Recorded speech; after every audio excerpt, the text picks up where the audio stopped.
Here are some great tips for mastering your 1/4 inch seam allowance on your Pfaff Creative 4.5 sewing machine.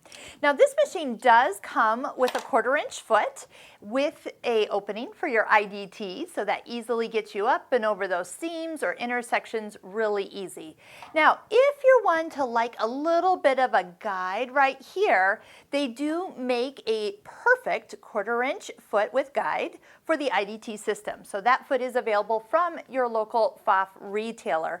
But here are a few other things that I like to do to truly master my 1/4 inch seam. So many times when I sew a seam, I have to remember I still have to press that fabric open, so that takes away from the seam allowance you've sewed, plus the thickness of thread can make a difference as well.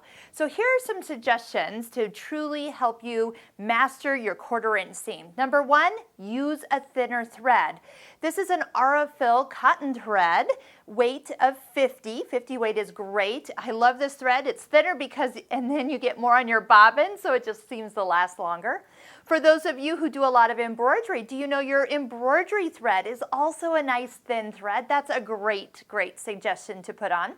And then your needle. Your needle can make all the difference in the world, making those intersections nice and precise as you work through them. Either a quilting needle size 75/11 or try out a Microtex size 70. Now these are both smaller needles, so that means you do need to use the thinner thread. Don't just put a smaller needle in and then use like one of your normal sewing threads. This thread is too thick for some of these needles. Now when you put a 1/4 inch foot on, one thing that you do notice is that there is only a center hole. So obviously sometimes we forget we have this foot on and we pick a zigzag and we break our needle because we forgot to change our foot. Remember, in the settings area, you have what is called a stitch width safety. What this would do is limit your needle movement and not let you pick a zigzag. Well, you can. It's just the machine will tell you it's set up for center needle position and won't let you go anywhere with that. So just leave it on one. It'll remind you that that system is on even when you turn your machine off and on. It'll remind you each time you turn it on.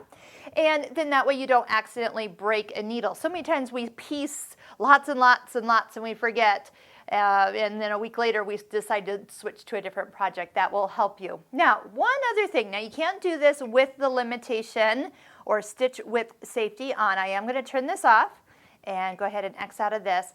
One thing that you can do is you can move this needle position one notch to the right. So what that does is instead of the needle being here, it's just a hair to the right, still will clear the foot, won't interrupt this at all, and yet now you get what is considered a scant 1/4 inch, and truly that is amazing. When you open that block and you press it and you measure it and it's the size it's supposed to be, you feel pretty excited.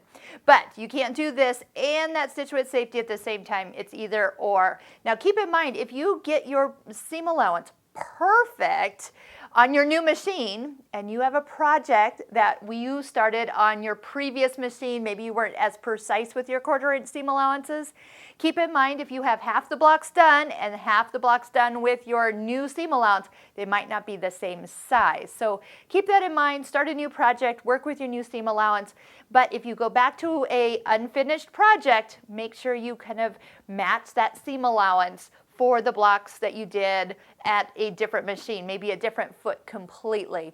So those things should help. Put a new needle in. Those are super sharp needles, thinner thread, and try out a couple of those settings and see what works for you.